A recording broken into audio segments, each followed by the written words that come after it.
Wake up, all. Good morning. Welcome to the Umpqua Unitarian Universalist Congregation. I'm Glennis Peterson, and my assistant over here is Larry High. I want to thank our greeters, Gemma and Lori Joe, for a fine job. Thank you. Please check out the insert in your order of service where it lists some coming events, and I gently remind you to turn off your phone. Welcome to all of you at home. We are so glad you're joining us. Today, our speaker is our dear friend, Donna Smith. But before we get to that, today is also May 5th, the Mexican holiday, Cinco de Mayo. Coincidentally, it is National Children's Day in Japan. Since 1948, the combined Girls' Day of March 3rd and Boys' Day of May 5th, by tradition, large carp banners are flown and dolls are displayed.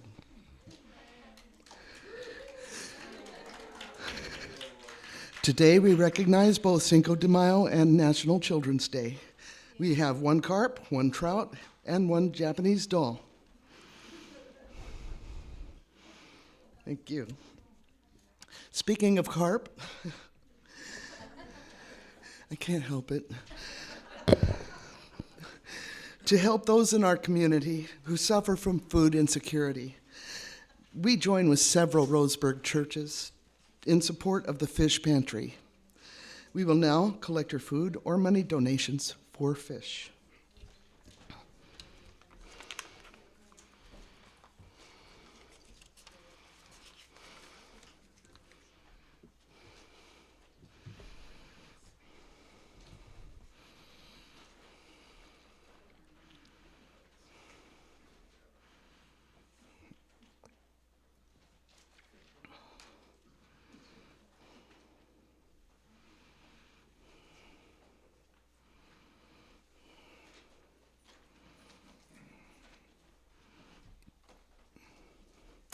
I thank you all for your generosity.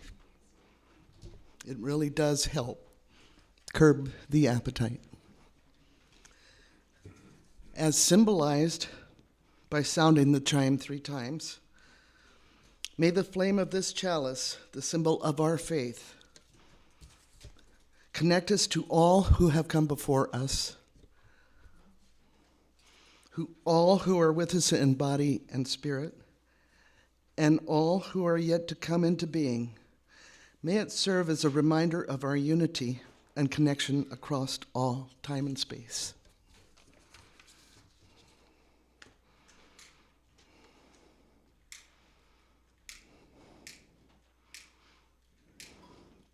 Just use a candle for, yeah. Sometimes that thing is finicky.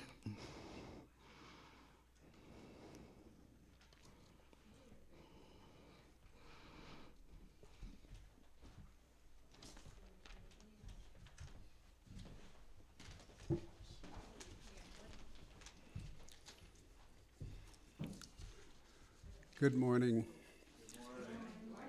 The opening words today are from Alan Watts. There is an interdependence between flowers and bees.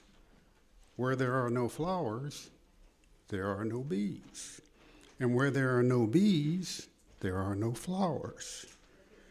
They are really one organism.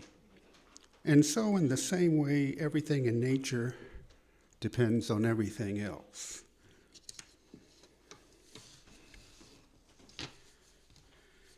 Please rise in body and spirit and sing number 347, Gather the Spirit.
appears as though we have a couple of kids in the audience today, so we're going to please remain seated while we invite the children downstairs singing "Go Now in Peace." The words are in your order of service.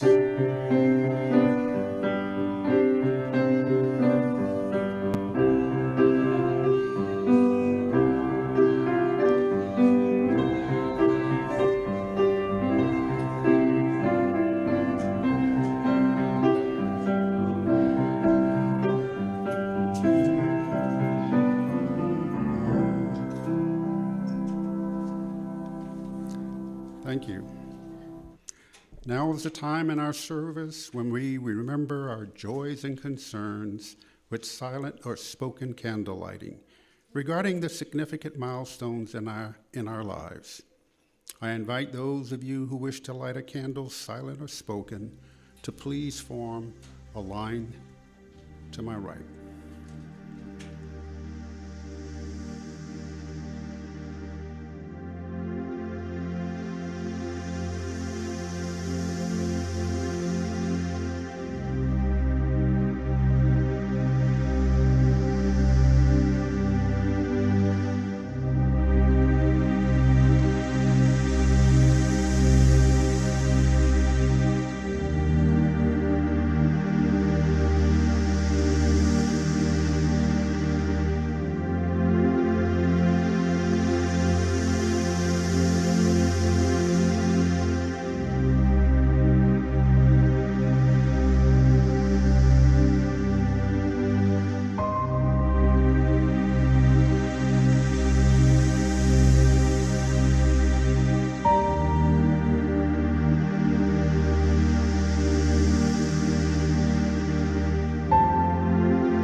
The purpose of the church is to encourage all who gather there to grow more generous in spirit and in action.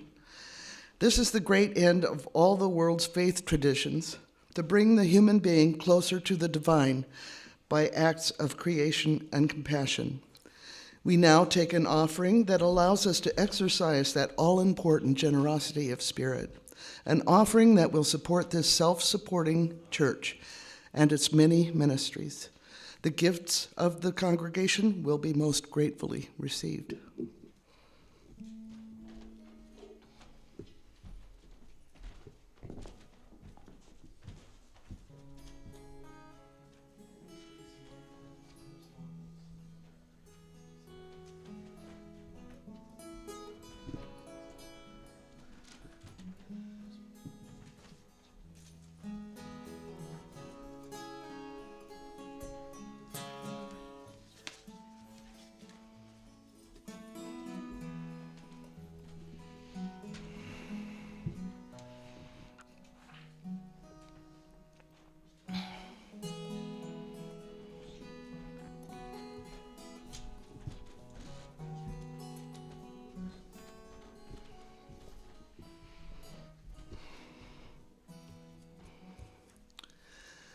We are truly grateful for these gifts and are committed to using these gifts to make a difference in our beloved community and our world.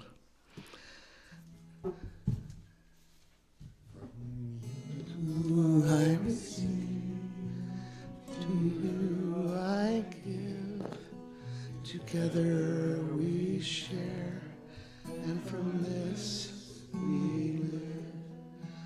From you I receive, to you I give, together we share, and from this we live. And now we hope you enjoy our anthem. But first I have a quick announcement. I realized we forgot. This week on Wednesday is the Positive Open Mic right here. Your Positive Open Mic, Wednesday night, 6:30 here. Join us.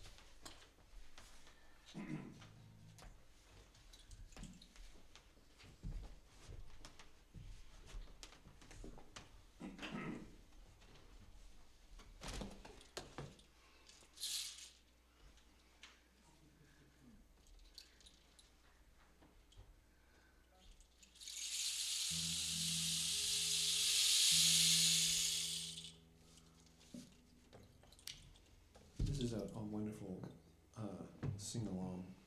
Hope you'll join us. Can you hear me okay? No.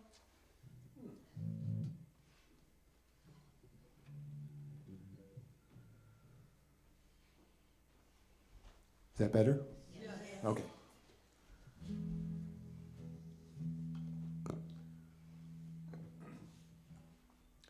There's just 3 words you have to sing. Water is life. Okay. Just guess it.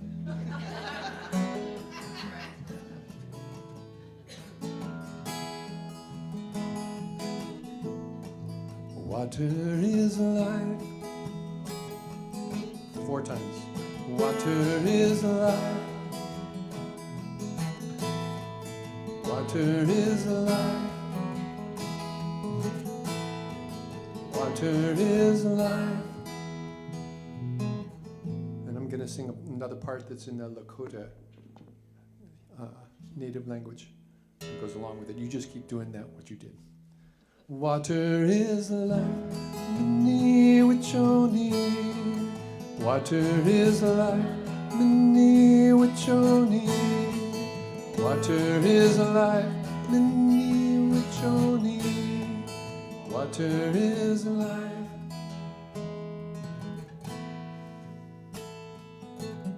Let us welcome the rain clouds, bringing life from the sky.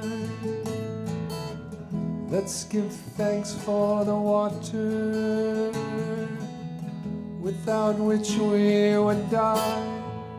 Water is life. Mini Wichoni. Water is life, Mini Wachoni. Water is life, Mini Wachoni. Water is life. See the miracle rain brings, quickening seeds in the earth, as the kiss of the Spirit gave our bodies their birth. Water is life, Mini Wachoni. Water is life, Mini Wachoni. Water is life, Mini Wachoni. Water is life.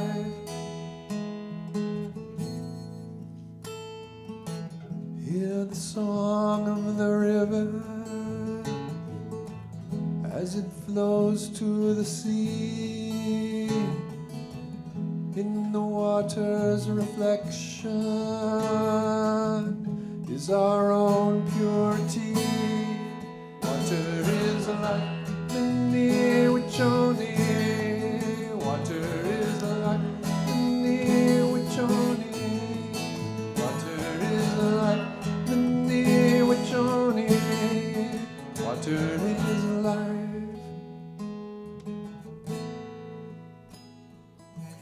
Hear the sigh of the ocean as it swallows our waste.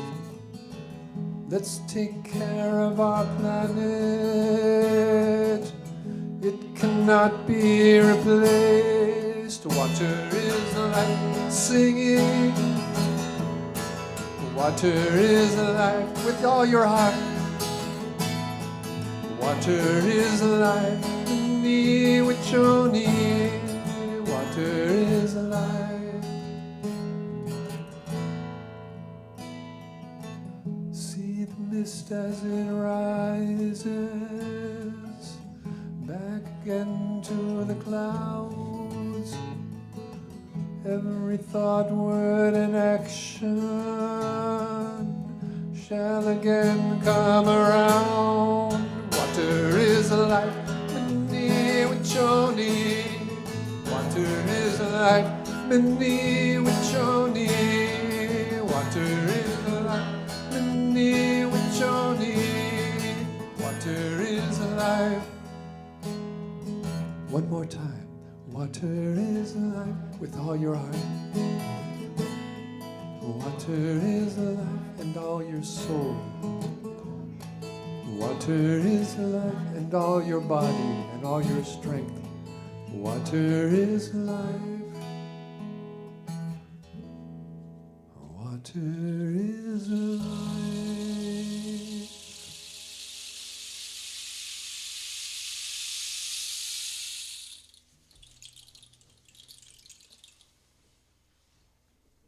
May it be so.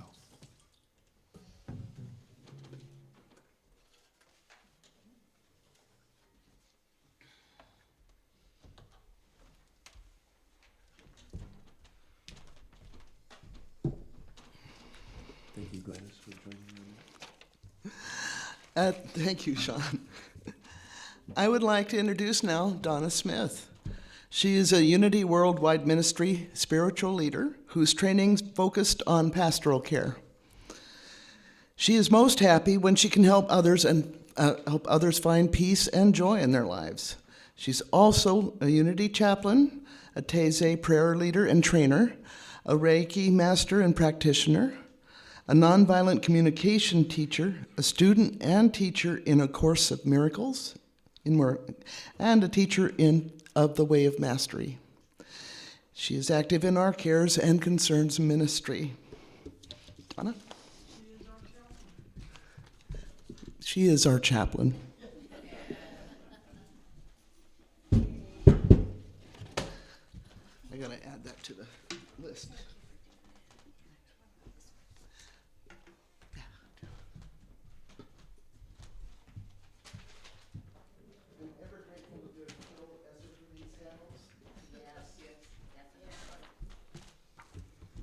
Good morning, everyone.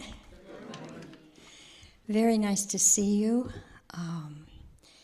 Thank you, Sean, for those beautiful words in that song. They just really complement what I'm going to talk about today. And thank you for the backup, Glynis. That was awesome. Yes. We just celebrated Earth Day on April 22nd. We do that every year, evidently. Sometimes I don't hear about it. But the one thing that I want to remind us of today is the oneness of life. And that every thought, every word, every action affects everything. And that was so nicely stated in your song, Sean. Not only with humanity itself, but with Gaia, who we call Mother Earth. And humanity has an amazing, intimate relationship with Gaia. These are the words of Thich Nhat Hanh that he wrote in his book, Peace is Every Step, about interbeing. He says, if you are a poet, you will see clearly that there is a cloud floating in this sheet of paper. Without a cloud, there will be no rain. Without rain, the trees cannot grow, and without trees, we cannot make paper. The cloud is essential for the paper to exist. If the cloud is not there, the sheet of paper cannot be here either. So we can say that the cloud and the paper inter-are. If we look into this sheet of paper even more deeply, we can see the sunshine in it. Without sunshine, the forest cannot grow. In fact, nothing can grow without sunshine, not even us. Looking more deeply, we can see the logger who cut the tree and brought it to the mill to be transformed into paper. We also see the wheat. We know that the logger cannot exist without his daily bread. So the wheat that became his bread is also in this sheet of paper. Looking even more deeply, we can see we are also in the paper. This is not difficult to see because when we look at a sheet of paper, the sheet of paper becomes the object of our perception.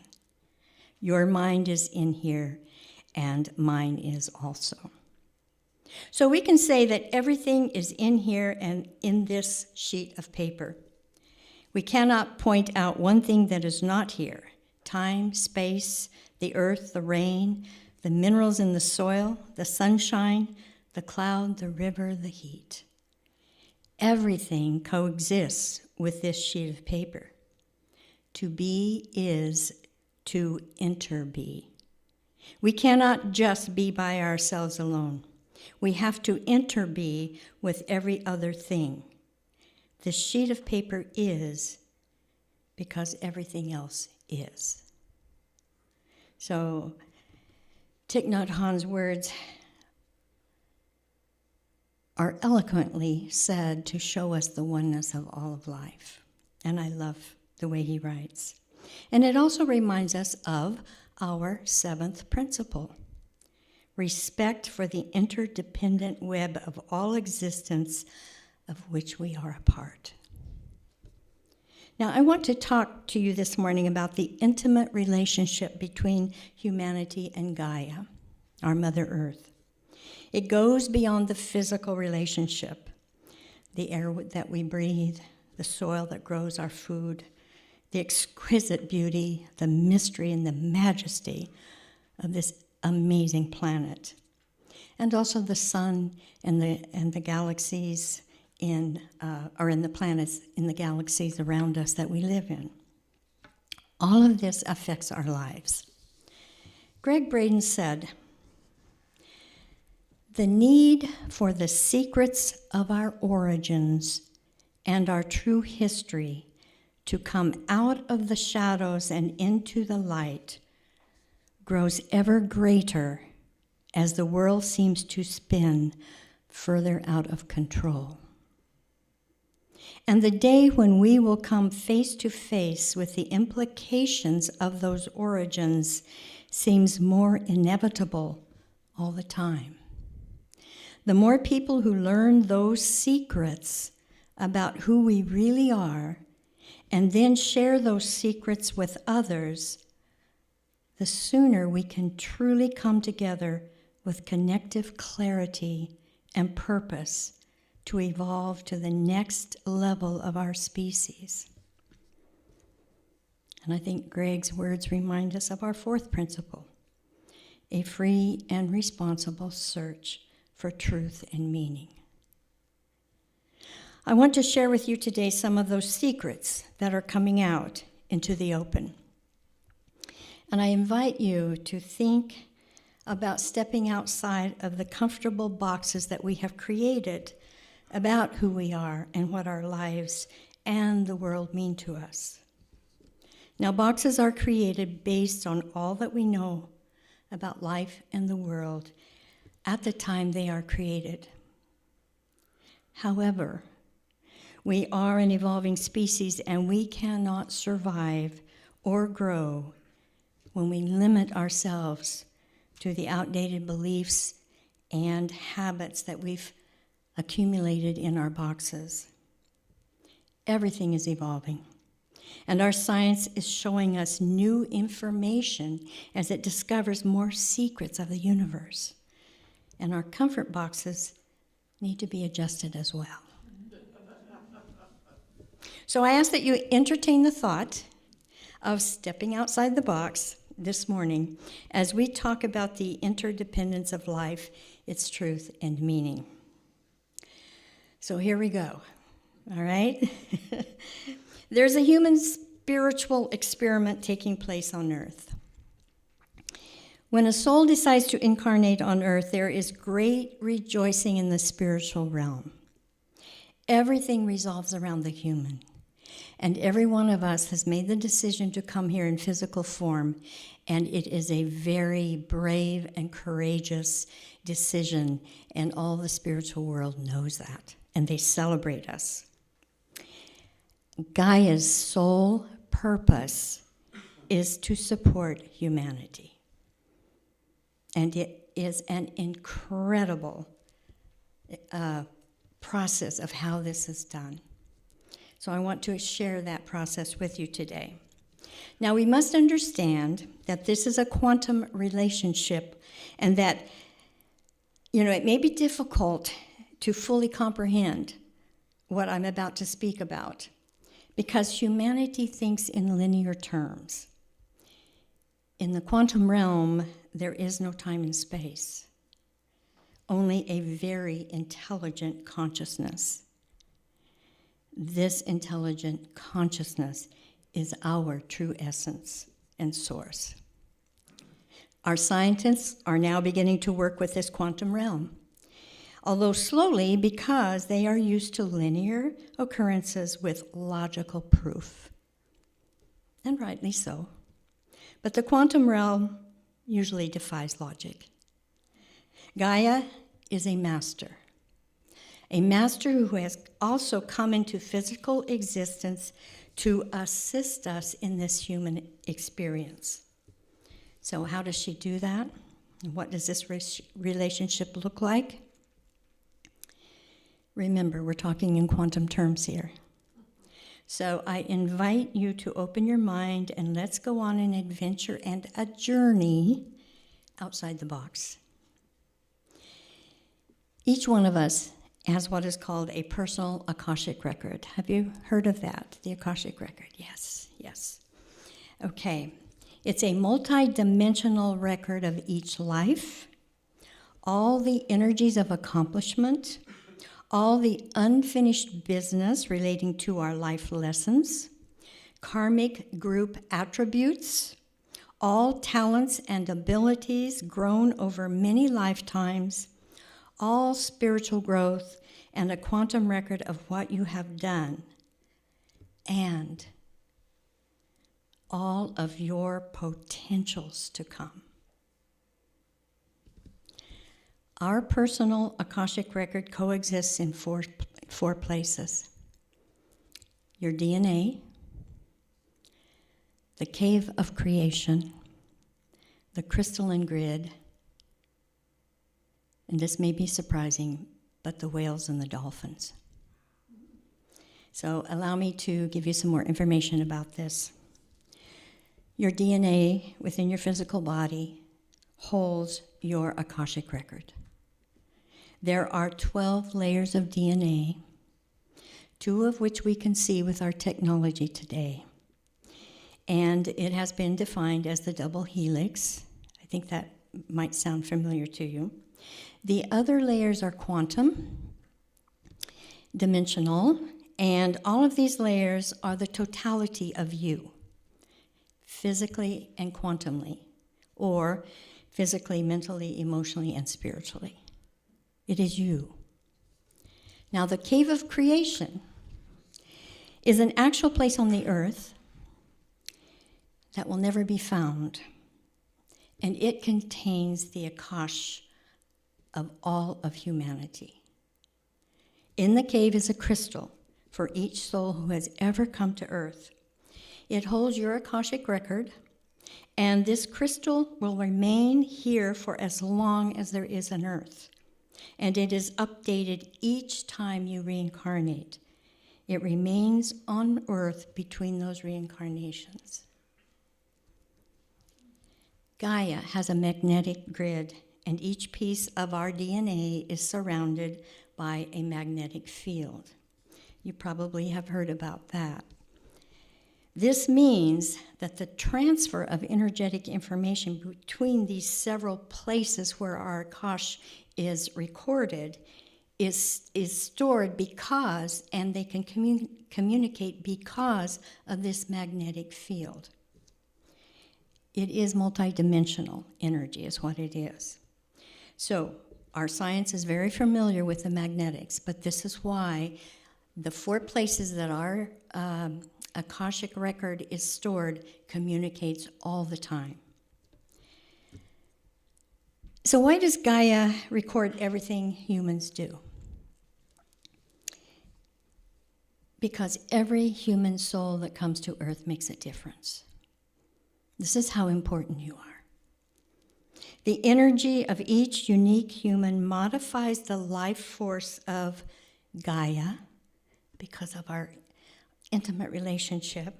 And when the soul arrives, Gaia creates a record stored as an energetic imprint. Now let's go to the crystalline grid. It is a grid that lays on Mother Earth, and it records everything we do while in physical form on this planet. It records our thoughts, our actions, our words. It records every footstep that we take, and it communicates with the cave of creation. It is a beautiful system, an amazing system, and a sacred Akashic circle. This system, by necessity, includes Earth because Mother Earth is alive and she is the mother. The ancients and the indigenous honor the earth and all of its forms, and they knew about this relationship. Do you remember the movie The Last Mohican? The first scene is the hunting of a deer.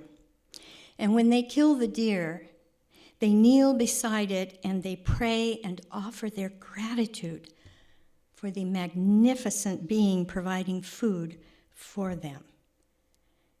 And it touched me deeply. I think it was the beginning of me seriously thinking about other species on the planet. Because I've never forgotten that scene. I can see it right now in my head. I want to talk about the whales and the dolphins now. They are living portions of this grid system. They are the library containing the history of the Earth's evolution. All 3 Akashic systems are stored in the whales and dolphins.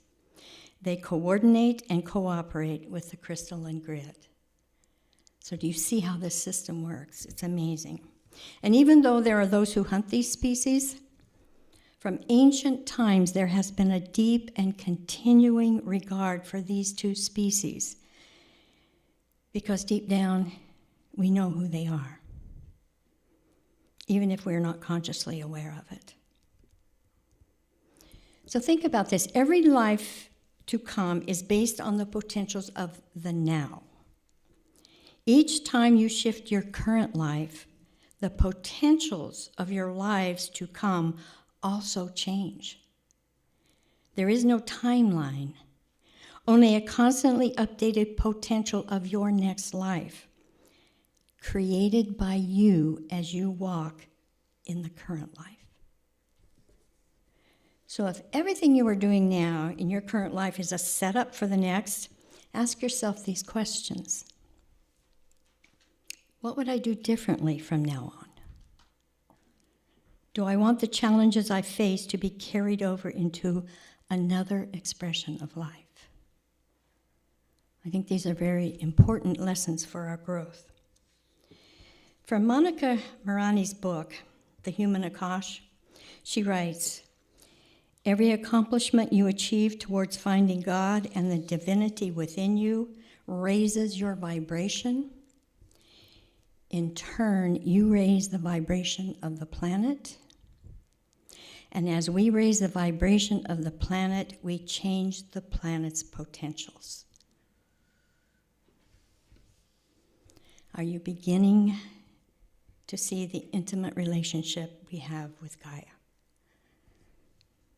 And are you beginning to see the importance of honoring Mother Earth and all the other species on this planet?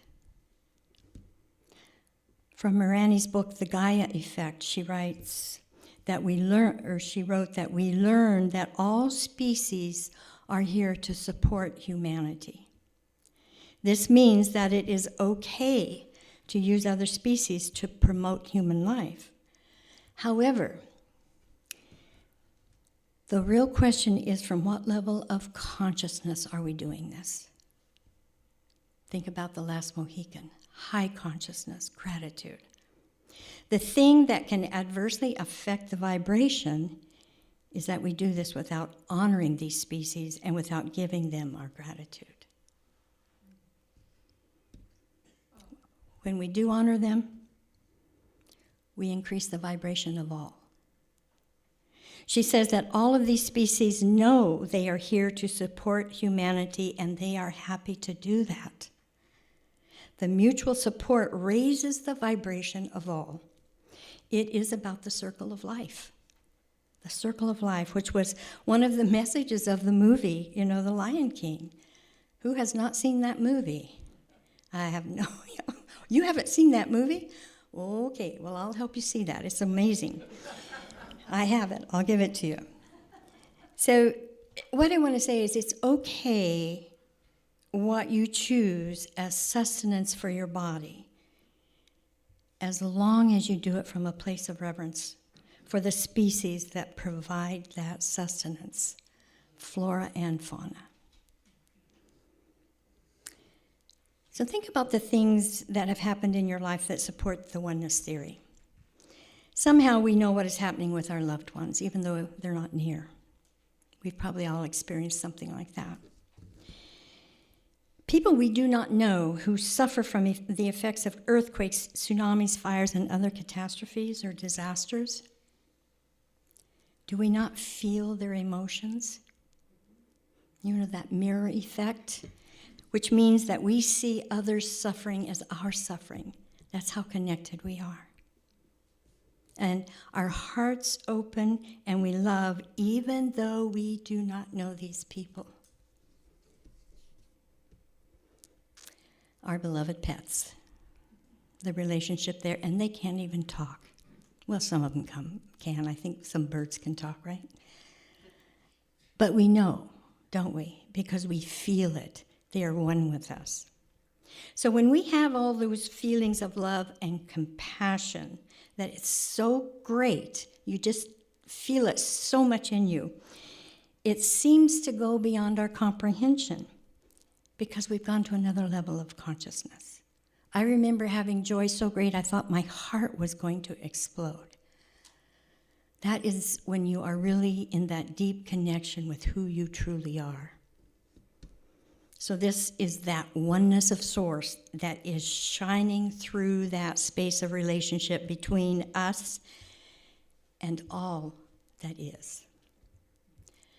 Speaking of whales, this was in the San Francisco Chronicle.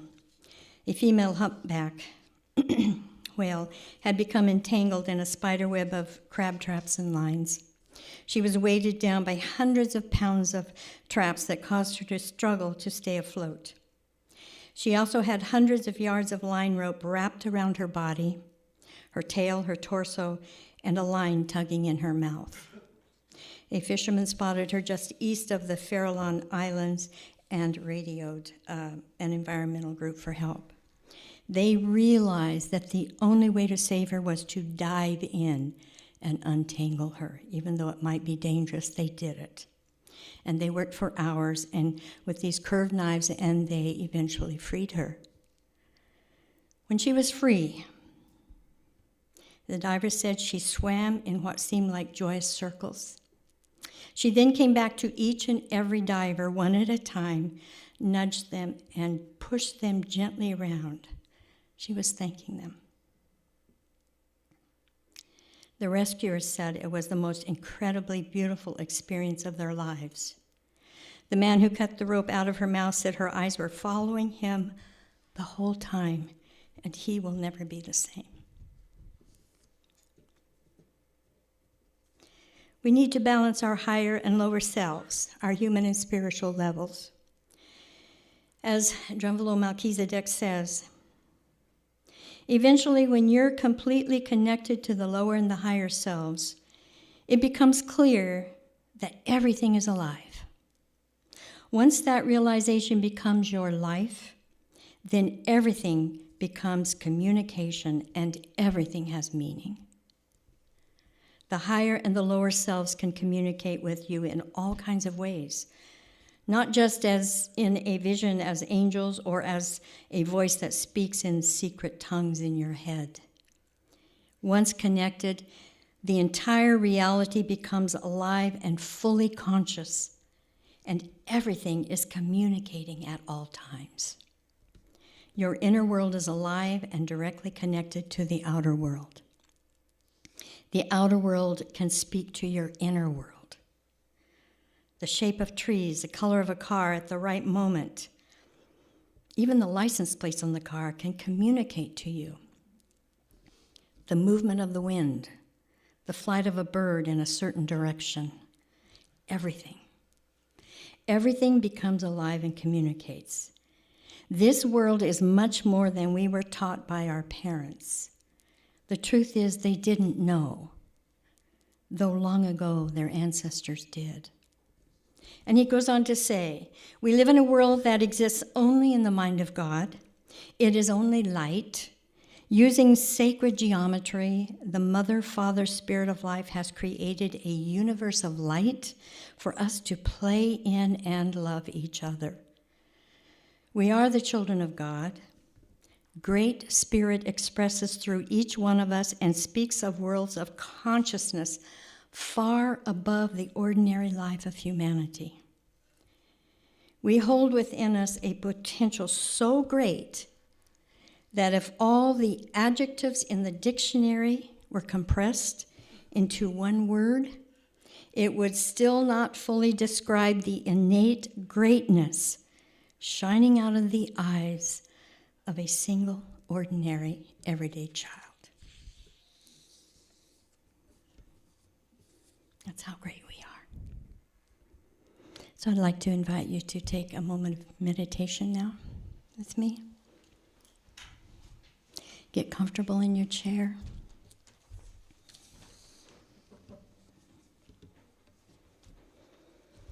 Close your eyes. Just relax. Envision breathing in and out of your heart.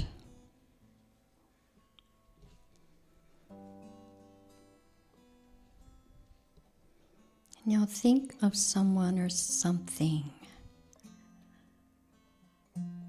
that brings you genuine feelings of love and gratitude.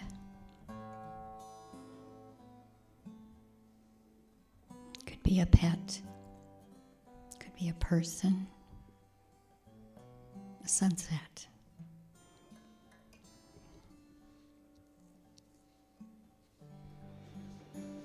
Allow this peaceful state to fill your mind, your body, and your spirit.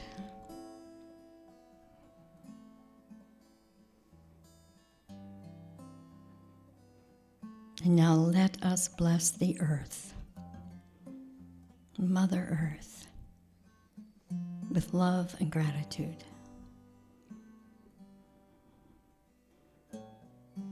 What a brilliant miracle this earth is. In a delicate, intricate balance, this beautiful, majestic planet sustains itself and all the life on it.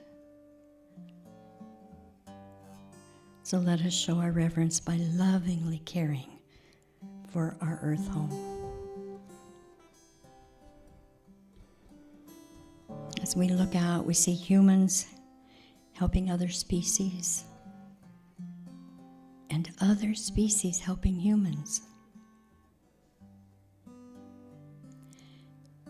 Jax the dolphin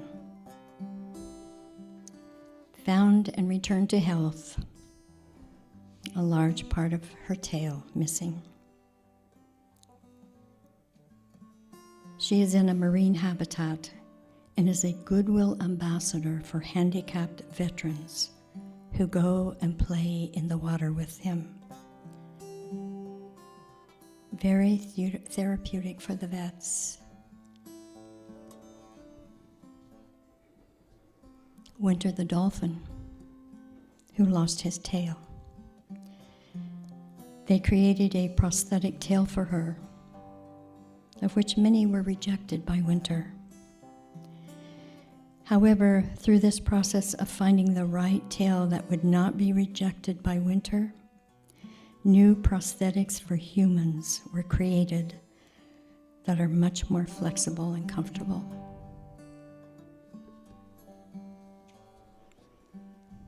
A cat named Harvey. He lived in an assisted living home. He knew when a patient was going to die and would go to their bed and lay down beside them until they died. Every time. One family who didn't want Harvey in the room closed the door. Harvey scratched and scratched at the door trying to get in because he knew this person needed him.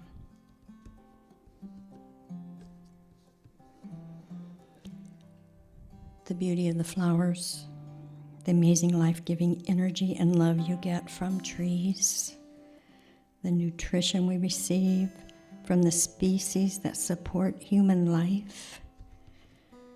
The connection is everywhere. You feel it in your heart and soul and your physical body when you open to it.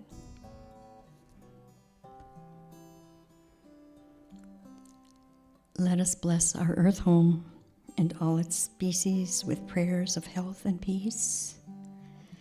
Let us pray others around the world feel the same and join us in holding the health of our planet in our awareness. We are grateful for this miraculous, marvelous planet that we call home.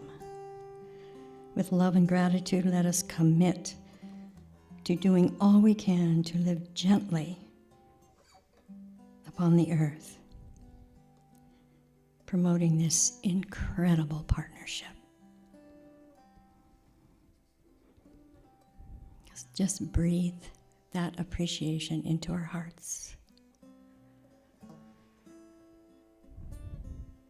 And be grateful for life.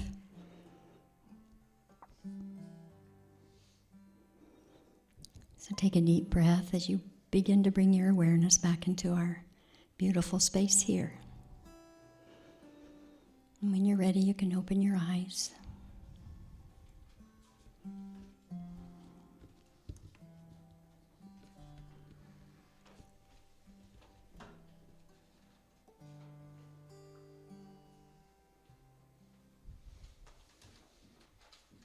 Thank you, Sean.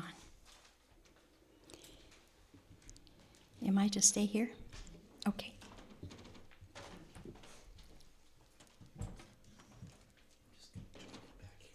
Okay.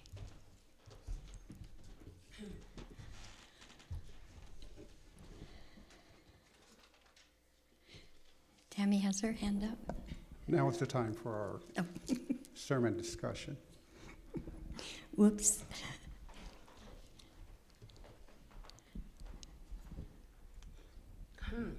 Thank you.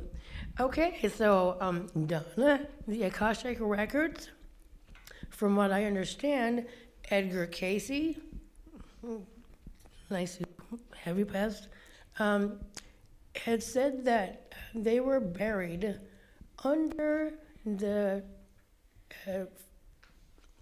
foot, I guess, of the in Egypt, where the pyramids In are. Egypt. Under the Sphinx. Does that make? Because I I have- heard where you Yeah, said. I have not heard where it is, so I don't know. Okay. Yeah. And yeah, I just wanted to ask about that. And I totally love everything you said. I mean, I'm crying, been crying this whole time. Thank you, But Tim. it was so beautiful. I appreciate you so much. Thank you. My thought is the cave of creation is in a dimensional level that we can't see with our human eyes. That's what I think. That's just me. So, yeah. Any other comments? As a small child, our evening prayer went this way. I'll tell you because it says what you said. I am a link in the golden chain of love that stretches around the world. Help me to make my link bright and strong. That's beautiful. Yeah, wonderful. Thank you, Betsy.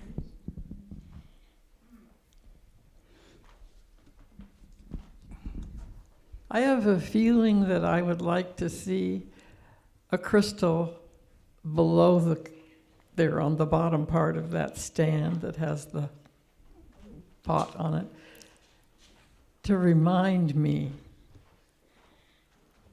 to be in touch with the crystal in me, That's beautiful. because I did not have that concept at all. So if it ever shows up there, it's like for everybody to find their own. I think I can take care of that. I have a house full of crystals. I will do that. That's so cute because I was just about ready to volunteer mine as well. I think we could use more than one. No, I've got plenty and pretty big ones too. Good. Also, another thing I was just going to say, sorry, is that my belief in us creations has to do with the Anunnaki, who came from Planet X, whatever, which we're just now realizing that it is out there. You know, so just really weird stuff. That's all. Well, we have a lot to discover. There's a lot of life out there. It's not just the Earth, so it's kind of exciting to discover it, isn't it? Hi. Hi. I've come about a year ago, and so I was really drawn back to come back this morning, and I'm utterly moved by your talk, which is beautiful and woven so eloquently. So thank you for the prayerful depth of that. So, you know, our heart creates the magnetic, what we see, you know, aura or whatever energetic field around our body, and then the torus or magnetic field around the earth, which you're referring to. I guess my question to you is, my understanding is that the heart is that quantum cave of creation that we carry in ourselves that holds maybe access to that quantum knowledge or attunement as we raise our vibration and come into higher resonance with that timeless quantum reality. Can you help me understand? Because the limbic, I've done a lot of work, research, and education around bringing the intelligent heart or the that interconnected sensibility that you're talking about? How do you understand that? The human heart, the physical heart, is a symbol for, I'm going to say, the one heart of creation. And so when we go to our hearts, it's really, when we ask, breathe in and out of your heart, I was asking you to go to that one heart of creation. And it's that energy that links us all. And we use our physical heart as a symbol to give us something tactile to bring us to actually another dimension.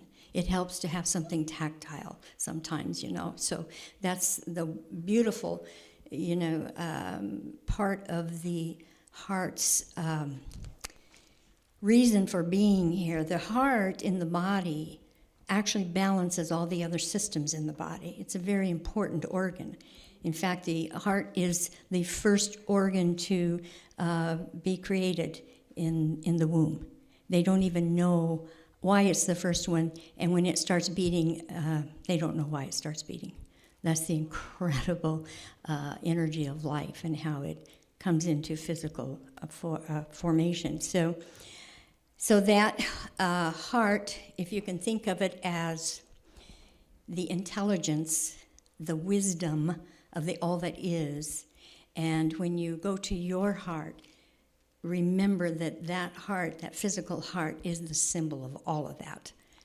And it makes it just a very nice way to connect to your higher self and those dimensions that are, beyond the physical. Does that answer your question? Yeah, that's lovely. Okay, good.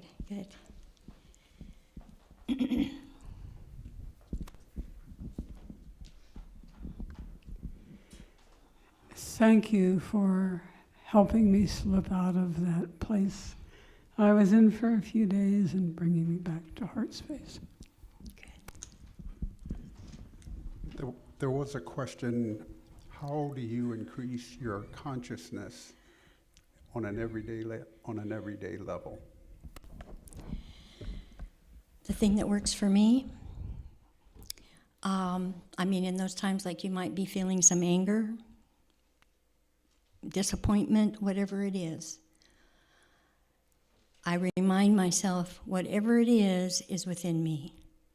Whoever's out in front of me is the catalyst for bringing something within me that I need to look at.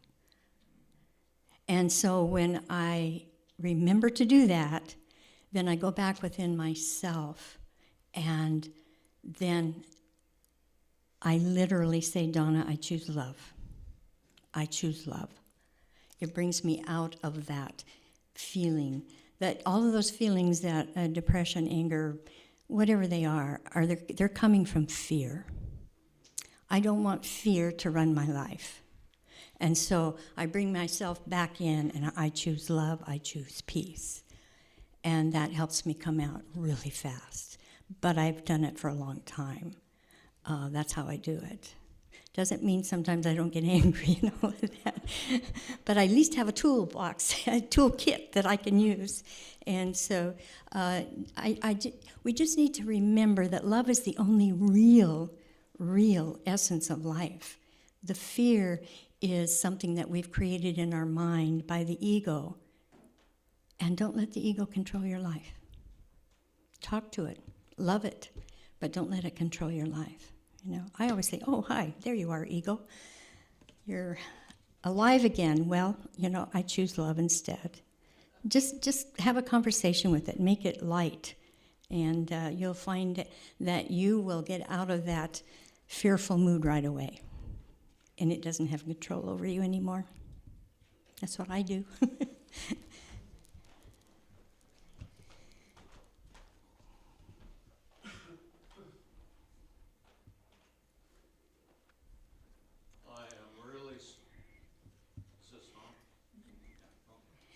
I'm really struggling with something you said, and I want to make sure I heard it right. Okay. That all creatures on earth are here to serve humankind. Yes. So how do I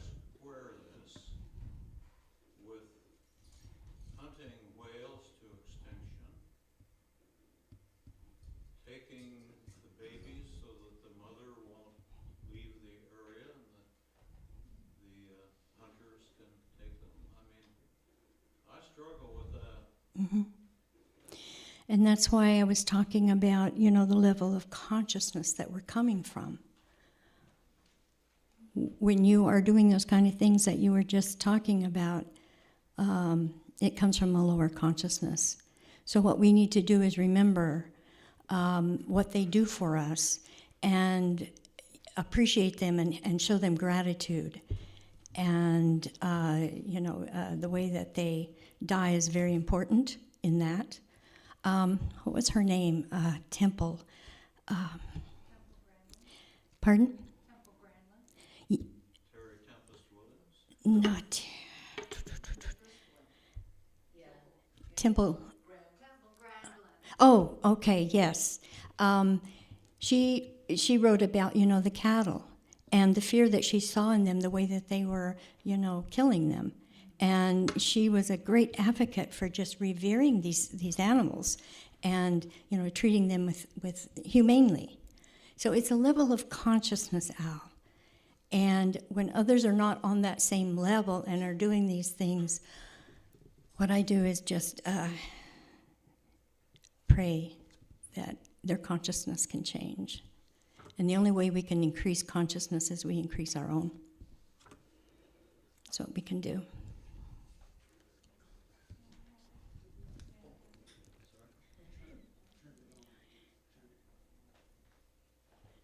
Can you hear me? Yeah. I am deeply moved by what I've heard today because I am a person who has talked to animals, particularly cats. We have conversations. And larger animals than cats.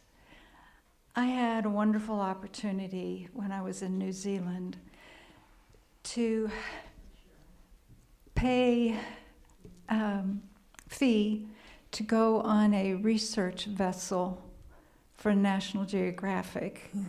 My plan was to swim with the dolphins, but there were no dolphins available that day. And we were way out of Auckland Harbor, but the pilot boat that had the National Geographic researcher on it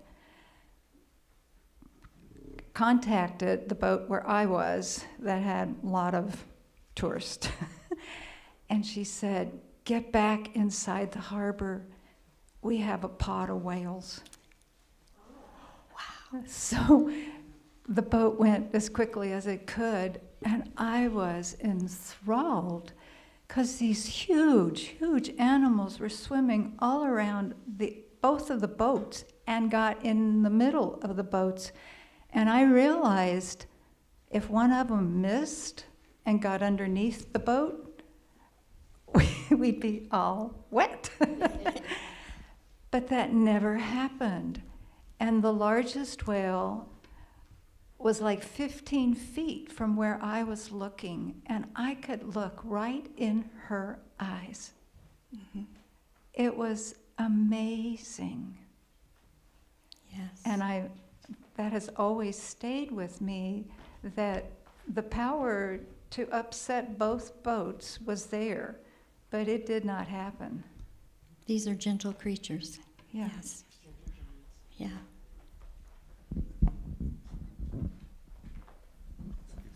I came late to this party because I was downstairs, but I'm reminded, particularly, Al, when you were talking, I forget the famous, it was a Unitarian or a Universalist said, we don't have to think alike to love alike. So if we hear something that's not quite comfortable, either we think about it like, whatever, we don't have to think alike to love alike. Yes, absolutely.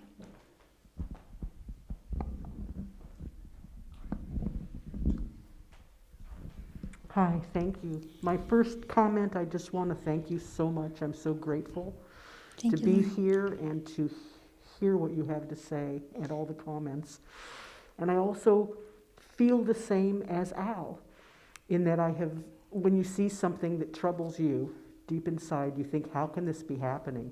And I'm just speaking for me only, But the only way I can wrap my head around it is to realize the only thing I can do is hope that someday they understand the majesty and beauty of these creations, and I have to let it go and forgive them.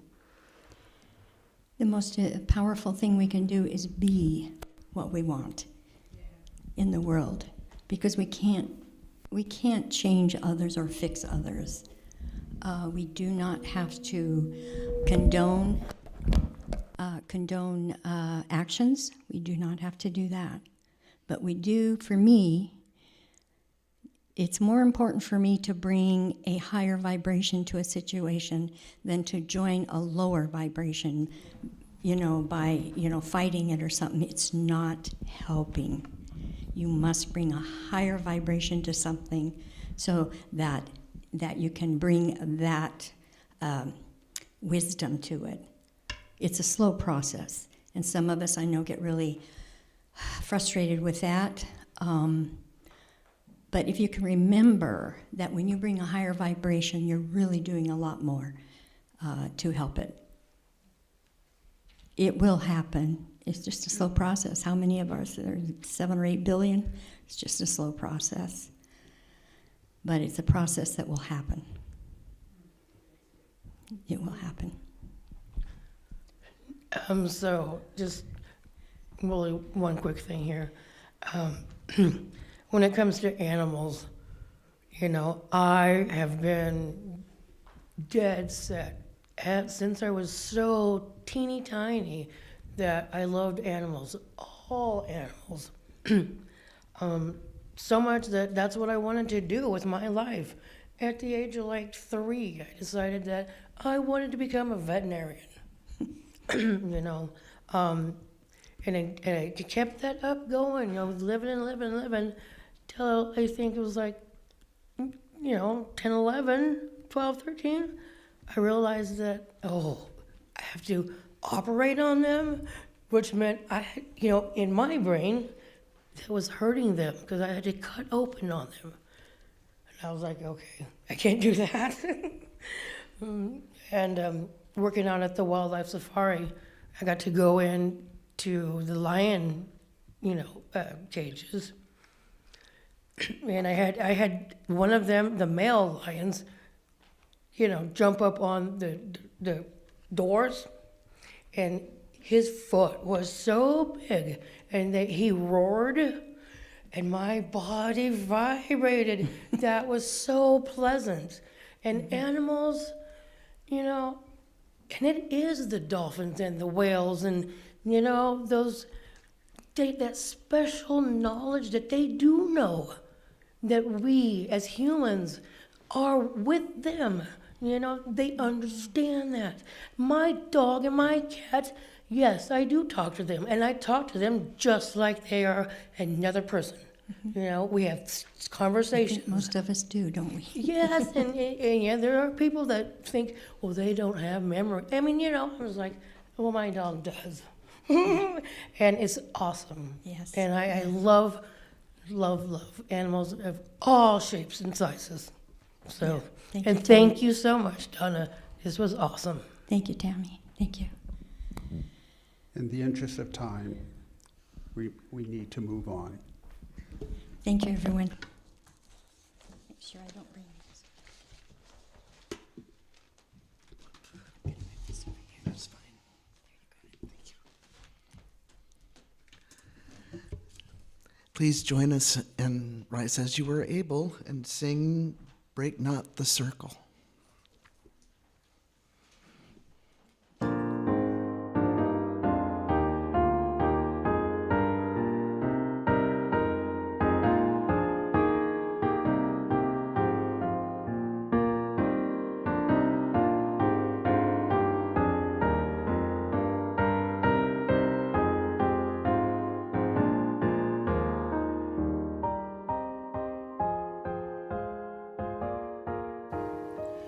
Break not the circle of enabling love, where people grow forgiven and forgiving. Break not the circle, make it wider still.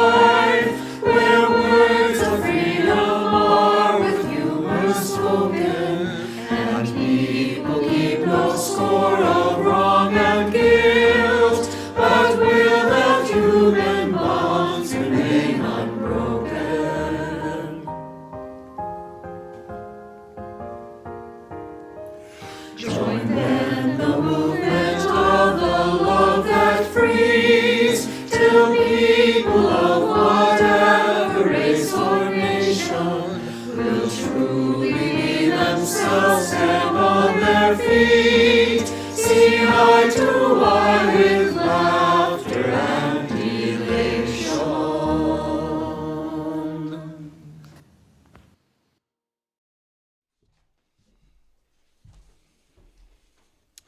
Let's see. It's now time for our closing words by Mahatma Gandhi.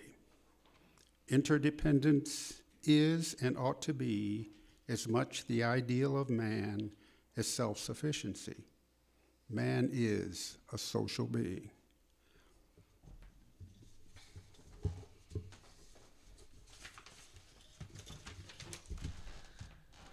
Before we extinguish the chalice this morning, I would like to invite you all to gather around and join hands as we would if we were singing Go Lift It Up, which will come after that.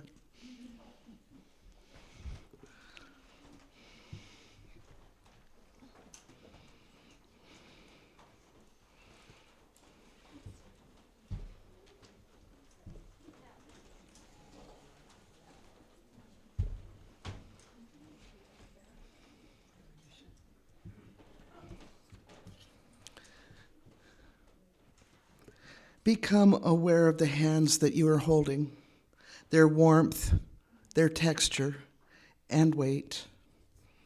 As an infant, these same hands reached out for the nourishment of milk. As a child, these hands shakily wrote a name on paper for the first time. These hands have wiped away tears, clenched in anger, waved hello and goodbye countless times, and embraced loved ones. Please join me in singing Go Lift It Up.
Blessed be. Please join us for some refreshments back here. Soup day.